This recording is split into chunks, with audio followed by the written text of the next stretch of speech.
Trump derangement syndrome. It's coming back. We're all very excited for it, and the media just can't let go.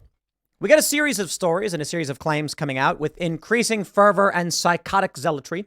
The New York Times writes sweeping raids, giant camps, and mass deportations inside Trump's 2025 immigration plans. But my friends, it's not about what the New York Times is writing. It's about what they're saying after the New York Times writes it. Citizen Free Press writes, Charlie Sykes claims President Trump will construct concentration camps. He intends to turn the government into a weapon of revenge and retribution. The detailed plans for massive deportations and concentration camps. Oh boy, are y'all ready for this one? And this is exactly what many of us come to expect from MSNBC. Poor old guy's having. Yeah, I mean, there have been a series of gaffes, but I think it's a mistake to focus on the gaffes. I think we got to focus on what he is telling us he intends to do. I mean, to Jim's point, on a daily basis, Donald Trump is laying out what Trump 2.0 would be, and his praise of Orban. I mean, he may have gotten the presidents wrong, but I'm going to pause right there. Trump, in a sentence, said Viktor Orban was the president of Turkey, and then literally 20 seconds later, he's like, Hungary. Is that what he said? But he corrected himself. The significance of that is not the gap. It's really his admiration, his deep admiration, his ongoing admiration for the world's authoritarian thugs, his admiration for Chairman Mao, his admiration for President Xi and Vladimir Putin, his intent to turn the government into a weapon of revenge and retribution. The plans, the detailed plans for massive deportations and concentration camps. I mean, this is one of those moments where we have to distinguish between the white noise and the blinking red flares that are going up every time this man speaks. Mm-hmm. So Donald Trump is, in fact, I mean, we can regard him as the orange clown, but he's deadly serious here. I mean, a clown with a flamethrower still has a flamethrower. And a clown who has a flamethrower still has a flamethrower. That one's classic. Donald Trump is escalating his rhetoric on a regular basis. You would think that having wrapped up the nomination, he might try to be a little bit more reasonable, move toward the center. In fact, what he's saying is, no, what I really want to do is, I am an authoritarian. I am an election denier. And this is what I plan to do to the federal government, to the constitutional norms. And I think we need to take him deadly seriously about Absolutely. That. And I mean, we've already seen what he has tried to do at the end of the last election. The end of the last election, I think she was going to say. I love it. I love it. Donald Trump is framed as a demon, as a Hitlerian sociopath who's going to build concentration camps. When in reality, during his first term, perhaps first term, he didn't even bring in the National Guard to stop the mass rioting, for which he should have. But I suppose if Donald Trump called in the military over the riots, they'd have called him an authoritarian. And if Donald Trump did call in the National Guard on January 6th, they'd say, it's a coup, it's a coup. Look, he's bringing in the military. And it wasn't going to work out well either way. But now what do we have? Donald Trump certainly isn't talking about building concentration camps. That's insane. The media is just saying this over and over again.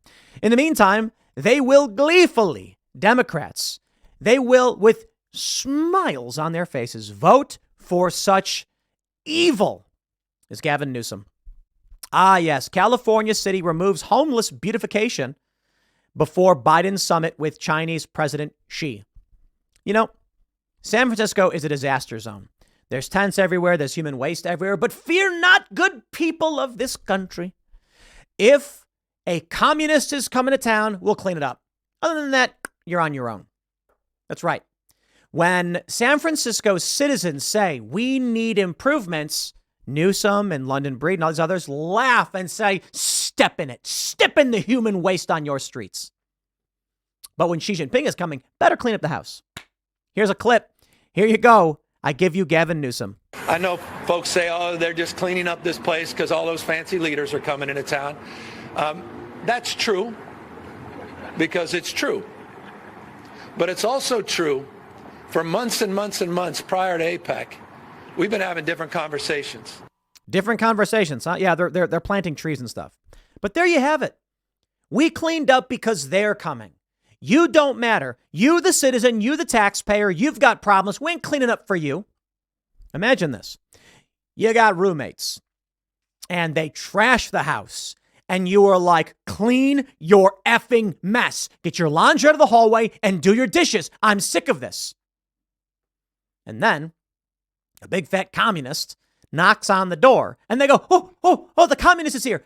I better go and clean everything up. You're going to be like, dude, you don't clean up when I want you to and I'm paying rent. But when some fat communist comes over, all of a sudden now you're cleaning up. Yes. I bet many of you have had roommates like this. We've all been there. But guess what? You move out or you kick this person out. In the instance of California, the people there are just sitting there humming along, being like, I don't understand why everything's so messy. Yo, your roommate's taking a dump on the floor and you don't care? So what do? They then move to Florida. I love this. Remember the viral tweet where the guy's like, I live in San Francisco, but the crime is bad, so I'm moving to Florida. Someone tweets at him, yeah, but Florida's got right-wing policy. Don't worry, I'll vote for liberal policy. Did you ever stop to ask yourself why it is there's crap all over the streets in San Francisco? I don't think the place is run by conservatives. I think the place is run by people who live in this world of instant gratification, who live in a world of no morals. So what do? I don't know, drag shows for kids. Stephen Marsh comes on the show on Culture War, author of The Last Election and the Next Civil War. And he said, morality is of very little interest to me. Well, that's patently obvious. When I said, don't put these books with adult material in schools, I think people should read whatever they want. Yeah, kids aren't just the general population. When you say the people, we usually mean legal adults who are responsible for themselves. But to a certain degree, yes, even children should read certain books. And if their parents might not want them to read, it really is up to the parents to decide whether or not those kids will read them. And there are some things that I think it's important for kids to read that may have, we got to find the age appropriate time. When should a child read 1984 or something like this? Or Ayn Rand if she's going to, or Harry Potter for that matter. The thing about Harry Potter is that apparently it was written to age with her kids or with kids or whatever. So, early on, there's not as much death, but there is. And then later on, it's like brutal. People are dying. Characters are dying and things like that. Yeah. Kids should not be getting adult materials. Why? Morality isn't about some simple argument of, I just think this is good for no reason. Morals come from a place of, can we make the life of our children and the future generations better? So that's where our morals come from. Innocent until proven guilty, the right to a speedy trial, no illegal search and seizure, keep and bear arms, free speech. These are rooted in our moral values. So when it comes to what these kids are reading, there's a real simple reason why we don't give them these books. It's going to cause them unhappiness, and it's going to lead them to a place where they're not functioning well and surviving well. I see these Gen Z kids complaining about, I have to work, I don't want to work. And I'm like, dude, you're going to struggle to survive. And the reality is you are led astray by your parents. You are a product of the generations before you, and you are in a position where you will struggle. This means these people who don't want to work, want to live in their feces environment, want to give kids weird books, are less likely to have more kids. And of the kids they have, those kids will be less likely to succeed in a world that requires you run full speed on the treadmill nonstop forever. I watched a video of a heart beating. And they said, if at any point the heart stops doing this, you will die. Isn't that funny? Deep within you, the core of your being is a muscle that gets no rest. None. It never stops. It keeps going. It's fascinating that such a muscle could be developed in a body where we got to rest all the other muscles. It just keeps going. For if at any point your heart stops, you die. Isn't that funny to think about? Always, always, always. That's life. And so you get these people being like, I don't want to work. It's like, okay, well, you'll die. This is what we are. We are running on a treadmill.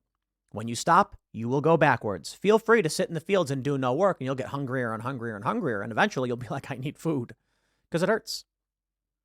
But what we have with the Democrats and the modern left in this country are people who are saying, I'd rather just sit still on the treadmill. Don't worry, we will be pulled ahead by someone else. And that's the argument. San Francisco doesn't care about you at all or what you pay for. Why? Because you won't vote any differently.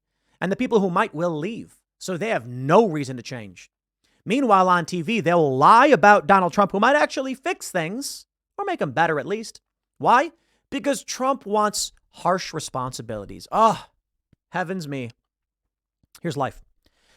A stern father who says, look, I know it sucks, but you got to roll up your sleeves and you got to chop the wood. Otherwise, you freeze. And the kid's like, oh, okay. And then the kid does it. And they learn the responsibility. If you do not have the wood, you do not have the heat. Well, too many people are given that luxury. And in San Francisco, it's so easy to ignore the problem. But disease will run rampant. The poop will pile up. Your cost of rent will increase until finally it collapses. And see, these people will then say, I extracted everything I can. I'll go somewhere else and do the same thing. So let me just say, no, Donald Trump doesn't have plans for concentration camps, but they're so desperate to keep the party going where they don't have to do work, they're going to lie anyway. I'll leave it there. Next segment's coming up at 8 p.m. over at youtube.com/TimcastIRL. Thanks for hanging out, and I'll see you all then.